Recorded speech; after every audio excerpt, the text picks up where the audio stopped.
Hello అండి. అందరికీ నమస్తే. Welcome to Saritha modern channel.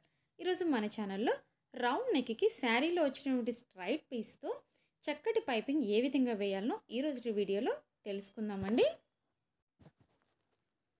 ఇక్కడ బ్లౌజ్కి నేను శారీకి బార్డర్ వస్తుంది కదండి, ఆ బార్డర్లో చక్కగా ఒక స్ట్రైట్ పీస్ అనేది కట్ చేసుకున్నానండి. ఇక్కడ వచ్చేసి చూడండి 1.5 ఇంచెస్ వెడల్పు ఉన్నటువంటి స్ట్రైట్ పీస్ తీసుకున్నాను.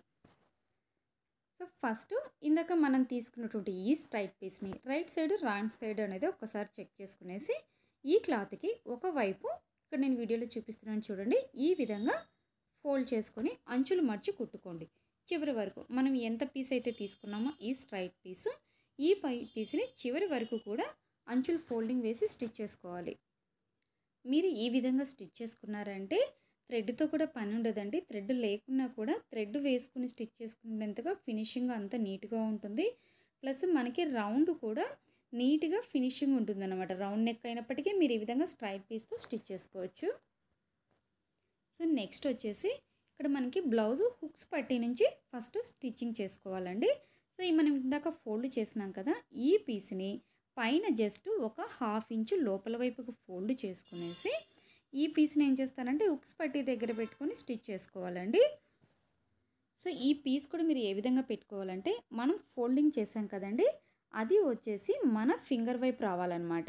అంచులు కుట్టకుండా వదిలేసిన భాగాన్ని మనకి బ్లౌజ్ పీస్ మీద పెట్టుకొని అటువైపు స్టిచ్ చేసుకుంటూ రావాలి. ఇక్కడ మనకి ఒక 1/4 ఇంచు మార్జిన్ తీసుకోండి. ఆ 1/4 ఇంచు మార్జిన్ వెడల్పుతో సన్నగా స్టిచ్ చేసుకుంటూ రావాలి. ఇక్కడ ఇంకొక విషయం ఉందండి, మీరు ఇక్కడ పైపింగ్ స్టిచ్ చేసుకునేటప్పుడు స్టార్టింగ్ నుంచి చివరి వరకు కూడా ఒక 1/4 ఇంచు మార్జిన్ అనేసుకొని అదే లైన్ మీద మీకు కుట్టు రావాలన్నమాట. ఇది డిస్టెన్స్ వచ్చేసి మొదట్లో కొంచెం అటుగా ఇటుగా తేడాగా లేకుండా ఓకే అంటే సమానమైన డిస్టెన్స్ పెట్టుకొని మీరు మొదటి నుంచి చివరి వరకు స్టిచ్ చేసుకోవాలి.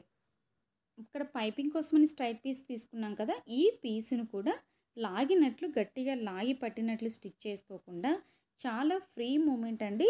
క్లాత్ను సున్నితంగా లూజ్గా పెట్టి స్టిచ్ చేసుకుంటూ రావాలన్నమాట. మీరు లాగినప్పుడు ఏమవుతుందంటే పైపింగ్ కోసం మనం క్లాత్ తిప్పినప్పుడు అక్కడ ముడతలు వచ్చేసి ఈ రౌండ్ షేప్ అనేది పోతుంది.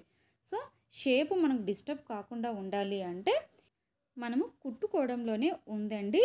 సో అందుకే ఈ స్ట్రైట్ పీస్ని మీరు లాగి పట్టినట్లు లేకుండా ఇక్కడ మనకి నీట్గా ఫ్రీ మూమెంట్గా స్టిచ్ చేసుకుంటూ రండి. చిన్న రిక్వెస్ట్ అండి, ఎవరైనా ఈ సరిత మోడర్న్ ఛానల్లోకి ఫస్ట్ టైం వచ్చినట్లయితే ఈ ఛానల్ని సబ్స్క్రైబ్ చేసుకోండి, పక్కనున్న బెల్ ఐకాన్ని కూడా ఆన్ చేసుకోండి. అదేవిధంగా మీకు మన ఛానల్లో ఉన్న వీడియోస్ ఏవైనా నచ్చినట్లయితే మీ ఫ్రెండ్స్కి బంధువులకి తప్పకుండా షేర్ చేయండి. సో ఇప్పుడు చివరి వరకు స్టిచ్ చేసుకున్న తర్వాత ఇక్కడ మనకి క్లాత్ని ఒక 1/4 ఇంచు మైన వదిలేసి మిగిలింది కట్ చేసుకోవాలండి. అదేవిధంగా ఇప్పుడు ఇక్కడ మనకి పైపింగ్కి ఇక్కడ మనం తీసుకునేది వచ్చేసి షిఫాన్ పీస్ కాబట్టి సిల్క్ క్లాత్ కొంచెం పీసెస్ ఇవన్నీ వచ్చి ఉంటాయి. సో ఈ పీసెస్ లేకుండా ఇక్కడ సన్నగా వచ్చేలాగా ఎక్స్ట్రా క్లాత్ ఏదైనా ఉంటే నీట్గా కట్ చేసుకోవాలండి. చెప్పాను కదండి, శారీలో తీసుకున్న స్ట్రైట్ పీస్తో మనం పైపింగ్ వేసేటప్పుడు ఇక్కడ మనకి వెడల్పు ఎక్కువ ఉండకూడదు అనమాట. ఈ కుట్టు ఎంత సన్నగా ఉంటే ఫినిషింగ్ మీకు అంత నీట్గా వస్తుంది. సో ఇక్కడ నాకు ఎక్స్ట్రా అనిపించిన క్లాత్ని కూడా మొత్తం క్లాత్ అంతా ఒకే లెవెల్లో ఉండాలనేసి నీట్గా కట్ చేసుకుంటున్నాను. సో ఇప్పుడు ఏం చేస్తారంటే ఇక్కడ సీజర్తో మీకు చిన్న కట్స్ పెట్టుకోండి. ఇక్కడ ఫ్రంట్ సైడు ఇక్కడ మిడిల్లో రౌండ్ నెక్ తిరిగే చోట అనమాట, అక్కడ కట్స్ పెట్టుకుంటే సరిపోతుంది. సో ఇక్కడ కట్స్ పెట్టేటప్పుడు కొంచెం జాగ్రత్తగా చూసి పెట్టుకోండి, లేదంటే షార్ప్గా ఉంటుంది కాబట్టి సీజర్ టక్కన బ్లౌజ్ అంతా పాడయ్యే అవకాశం ఉంటుంది. సో ఇక్కడ ఫ్రంట్ పెట్టేసాను కదా, ఇప్పుడు ఇక్కడ బ్యాక్ సైడ్ అనమాట మనకి రౌండ్ ఎక్కడైతే తిరుగుతుందో అటువైపు పెట్టేసుకుంటే సరిపోతుందన్నమాట. సో ఇప్పుడు ఏం చేయాలంటే ఇందాక మనం స్టిచ్ చేసుకున్నాం కదండి, ఆ పీస్ని ఇక్కడ వీడియోలో చూపించిన విధంగా వెనక వైపుకు ఫోల్డ్ చేసి టైట్గా పట్టుకోవాలండి.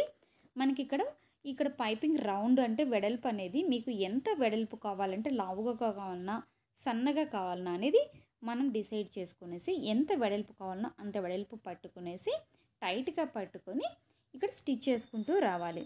ఇక్కడ స్టిచ్ చేసేటప్పుడు మీకు కుట్టు అనేది బ్లౌజ్ మీద పడకూడదు, పైపింగ్ మీద పడకూడదండి. ఇక్కడ మధ్యలో జాయింట్ కుట్టు వస్తుంది కదా, ఆ కుట్టు మీద సన్నగా స్టిచ్ చేసుకుంటూ రావాలి. ఇక్కడ ఇన్ కేసు మీరు థ్రెడ్ పెట్టి స్టిచ్ చేసుకోవాలి అంటే సో ఇక్కడ కూడా థ్రెడ్ అనేది యాడ్ చేసుకోవచ్చు అండి. ఇప్పుడు మనం పైపింగ్ క్లాత్ని బ్యాక్ సైడ్ ఫోల్డ్ చేసి స్టిచ్ చేసుకుంటున్నాం కదా, ఆ విధంగా ఫోల్డ్ చేసేటప్పుడే అక్కడ ఒక థ్రెడ్ పెట్టుకొని ఫోల్డ్ చేసుకొని స్టిచ్ చేసుకోవచ్చు. సో మీకు నెక్స్ట్ ఇదే వీడియోకి థ్రెడ్ అనేది ఏ విధంగా యాడ్ చేయాలనేది నెక్స్ట్ ఇంకొక వీడియోలో మీకు చూపిస్తానండి. ఇక్కడ స్టిచ్ చేసుకునేటప్పుడు మనకి రౌండ్ టర్న్ అయ్యేటప్పుడు కూడా మీరు టైట్గా లాగి పట్టకండి. ఎందుకంటే రౌండ్ దగ్గర టైట్గా లాగి పట్టినప్పుడు మళ్ళీ మనం కుట్టు వదిలేసినప్పుడు అక్కడ టైట్గా పట్టడం వలన రౌండ్ షేప్ చెదిరిపోయి ముడతలు వస్తాయి అన్నమాట.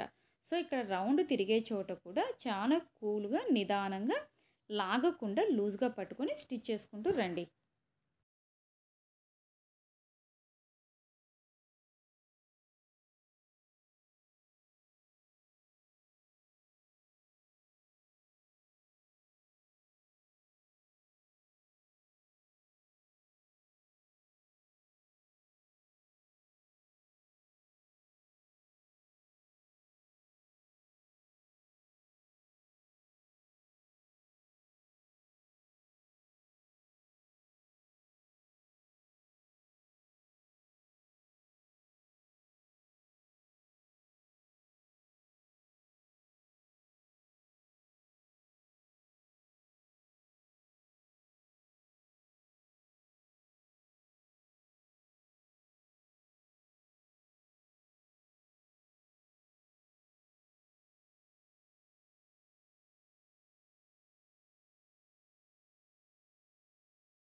ఇక్కడ చివర స్టిచ్ చేసుకునేటప్పుడు మనకి ఎక్స్ట్రా క్లాత్ మిగిలి ఉంటుంది కదండి, ఆ క్లాత్ని కూడా లోపల వేకి పెట్టుకొని ఫోల్డ్ చేసుకొని స్టిచ్ చేసుకోవాలి.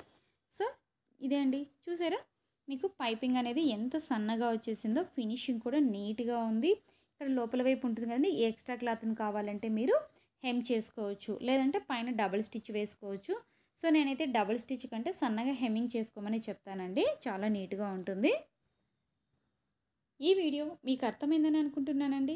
ఈ వీడియో మీద మీ అభిప్రాయాన్ని కానీ లేదా మీకు ఎటువంటి డౌట్లు ఉన్నా కానీ కింద కామెంట్ సెక్షన్లో తెలియచేయండి, నేను తప్పకుండా మీకు రిప్లై ఇస్తాను. నెక్స్ట్ మరొక యూస్ఫుల్ వీడియోతో మీ ముందుకు వస్తానండి. అంతవరకు సెలవు. Thank you so much.